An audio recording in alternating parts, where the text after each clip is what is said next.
Hey, it's Ron McLean. Welcome to Hockey Talk on the Rock. With Laura and Keith.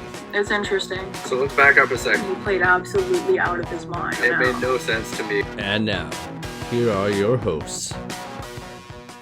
All right, here we go. We are back doing Hockey Talk on the Rock, episode number 64, Saturday, February 12th, here on Salt Spring Island. This is Laura. I'm Keith. We're going to talk some hockey. There's some league news, there's some firings, and mainly a bunch of Canucks stuff. So, take it away. Just watched the Canucks beat the Leafs 3-2. Woo! So that was pretty nice to see. The Canucks came out pretty good after their bad start against the Islanders, which could be said in other ways. But it was nice to see them respond, and then the Leafs did claw back and tie it up at 2, and then the Canucks were able to take the lead and hold on to that lead. So that was nice to see. The Leafs are a good team, so it's also nice to see them beat a good team because, again, part of the kind of criticism about the Canucks play, or good play in the last, since Boudreau took over has been that they've been playing weaker opponents, so it's nice to see them get a win against it. Totally, especially in this 7-game makeup stretch they've been talking about. That was the least winnable game. Yeah. So to get the win, it's pretty big. Yeah, and we were talking before this, and they play the two, San Jose, Anaheim next week, and then Ottawa.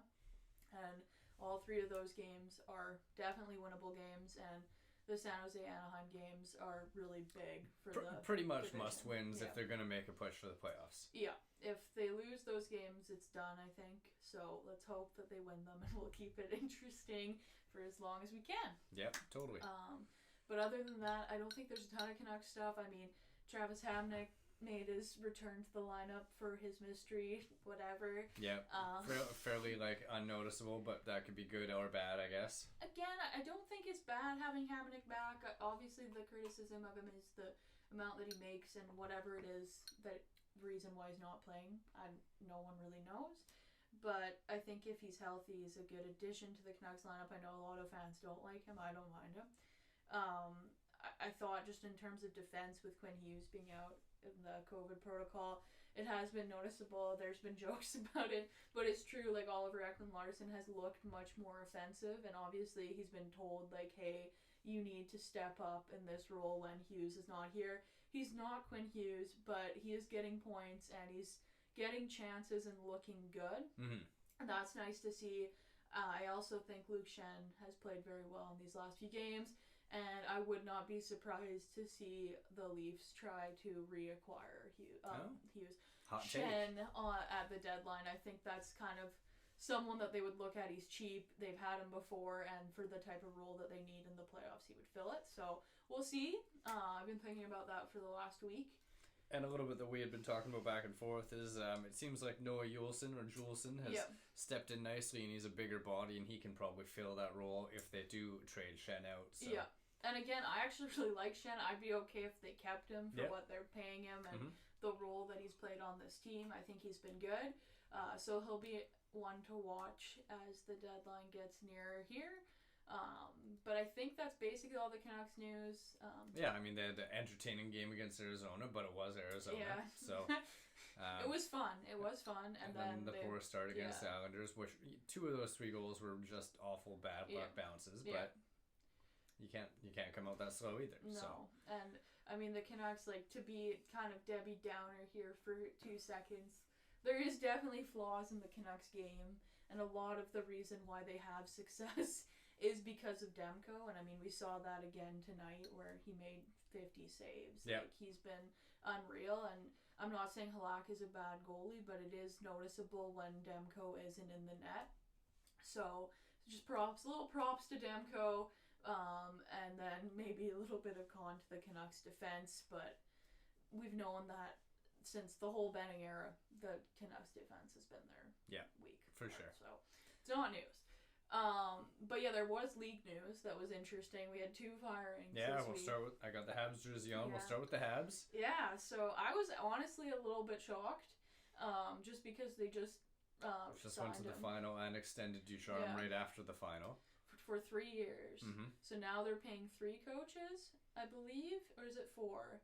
I think it's 3. I think it's Julian Ducharme and then now Marty St. Louis, which we'll get to in a second. Yeah. And yeah, they had that dud against the Devils, which I think is the ultimate reason why this happened. Because yeah, this team is not good in Montreal, but to lose 7-1 is one thing. To lose 7-1 to the New Jersey Devils is another thing. They're not a good team, so it sends a message to the group, right, that you need to be a bit better. Yeah, and it's like you say, they're suffering pretty bad from not having Price and Weber, but like expected to lose is one thing, but to lose in that fashion and like what was it? It was 33 goals they let in over 6 games or something. It was insane. So you can't lose like that, and they needed to change the message.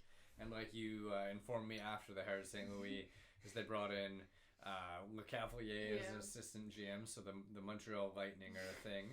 And we both wonder how much Le Cavalier had obviously been talking with Montreal and how much he had input on bringing in St. Louis as a coach, because he doesn't have a ton of experience. Yeah, he had some... Mind you, Hughes, right, like their new GM, him and St. Louis had like their kids played together or something, so there's some connection there. Yeah.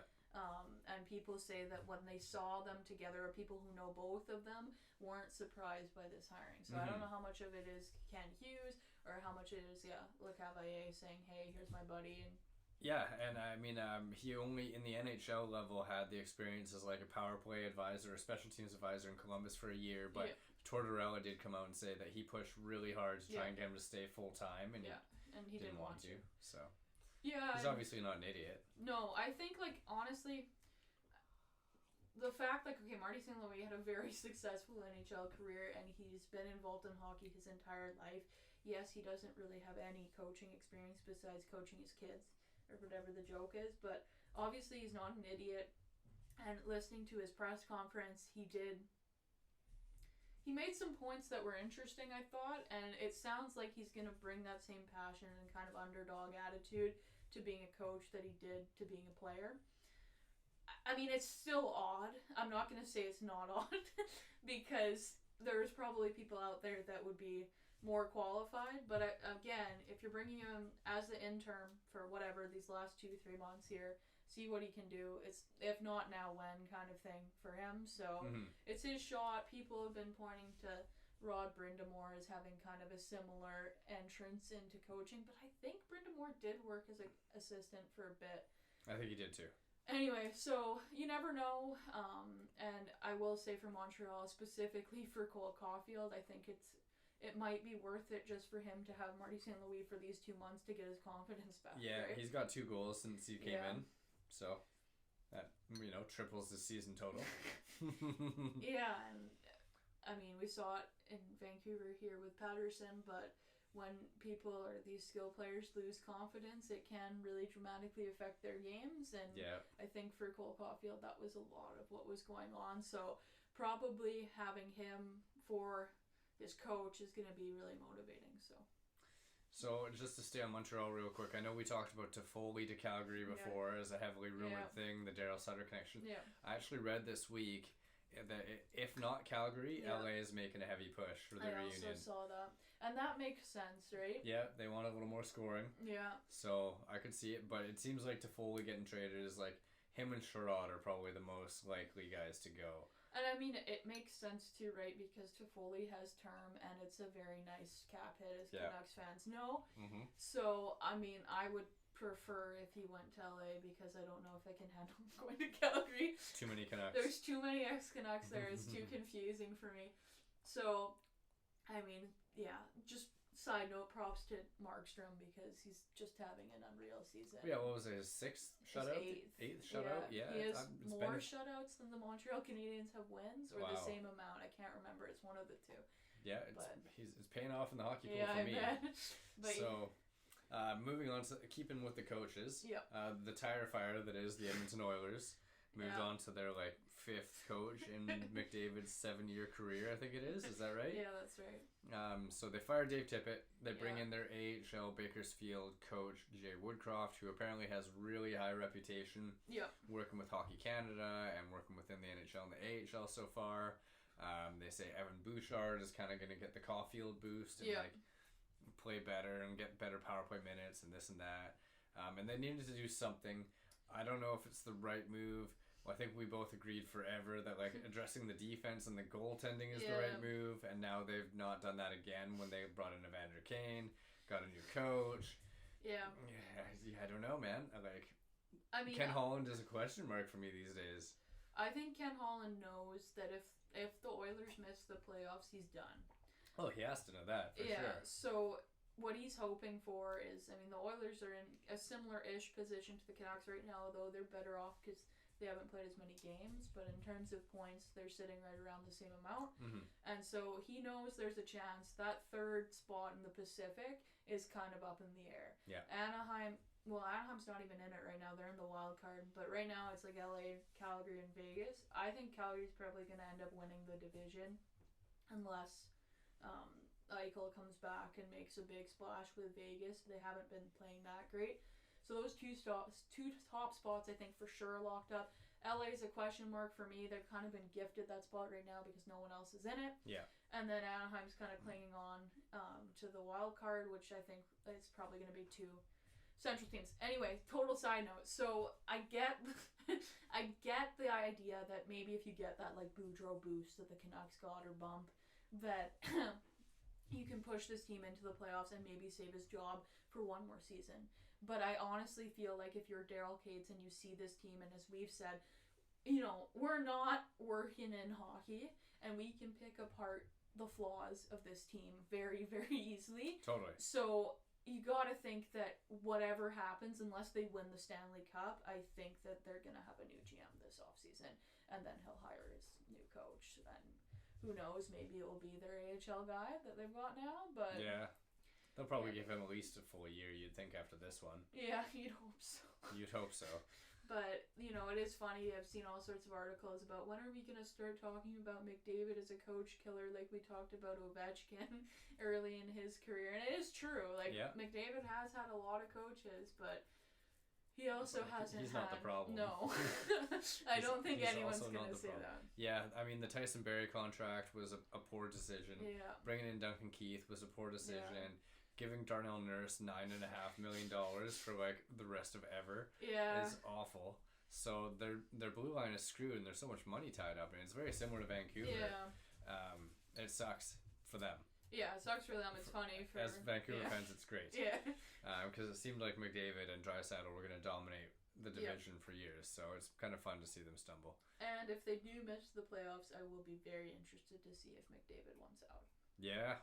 That's my excitement that I'm hoping for. You never know. Yeah. You never know. So you mentioned Anaheim.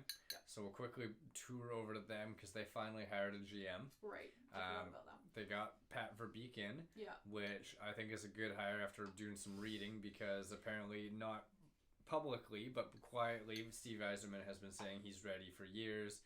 He followed Yzerman over from Tampa Bay. Right, yeah.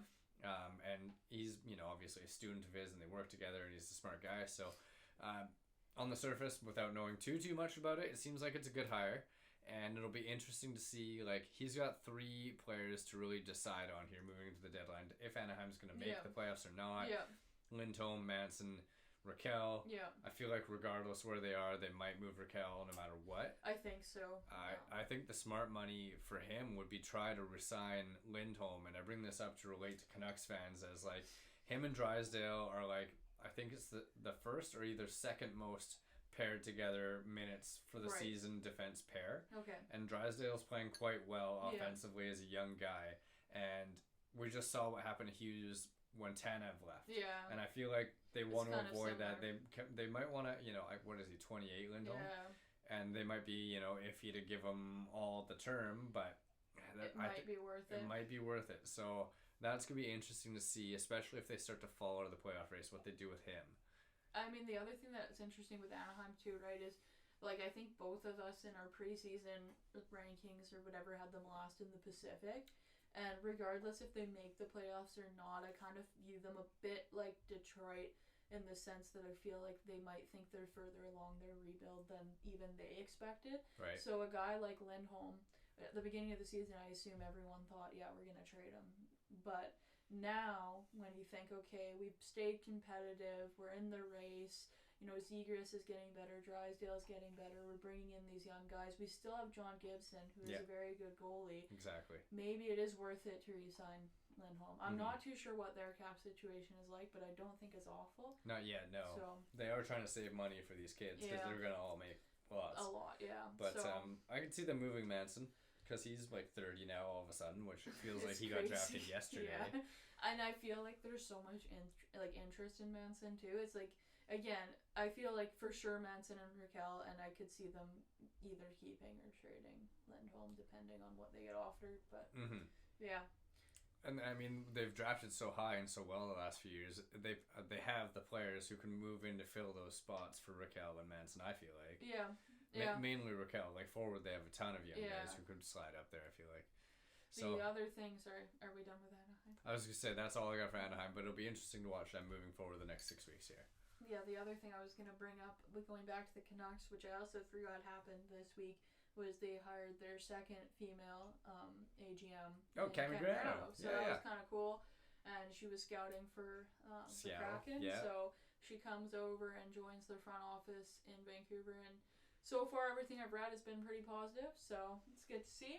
And what's really, really nice about this whole thing is like, the Aquilinis have opened the checkbook for Jim Rutherford to build out a big, proper front office. Not after like what was before. Well, right. How much should we complain about the Jim and John show? And, like, what did John Weisbrod do? And what does everyone else do? Like, it just seemed like a two-man show. And, like, you can't run it that way.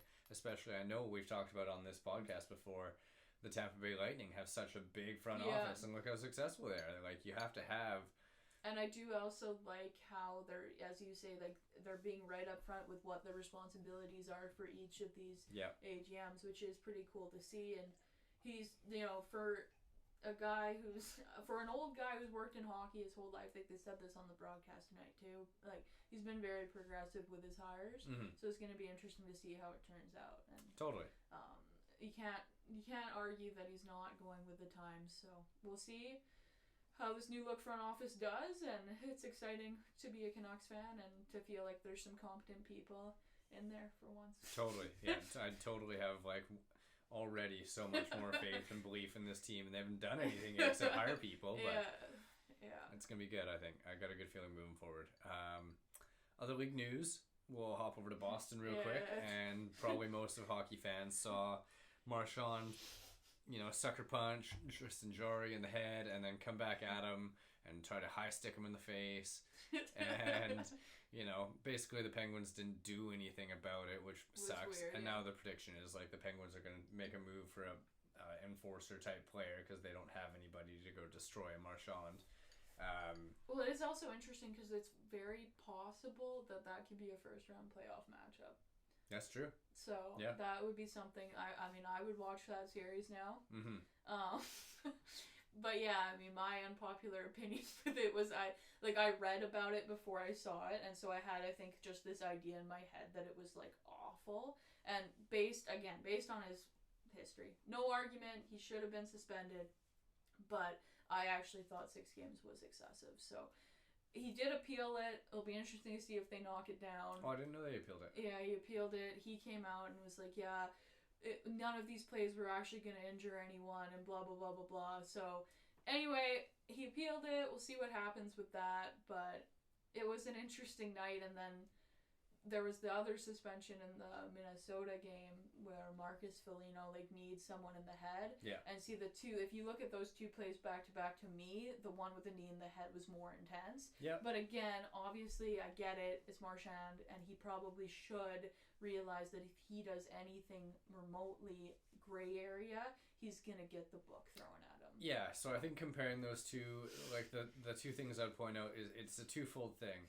One, Marchand has 6 previous suspensions and 5 previous fines for doing dumb shit, and Foligno doesn't. Yeah, it has none, right? And also Foligno needs another player in the head, whereas the league wants to protect goalies. So I know it was just a sucker punch, but based on how well Jarry's played and how DeSmith has been terrible, imagine that sucker punch where strains his neck and then he's out for weeks. Yeah. And the Penguins had to have like crappy goaltending. Yeah, no, I know. It can turn their whole season pretty quickly. So it's totally a goaltender thing more than a Marchand thing, I think. Yeah.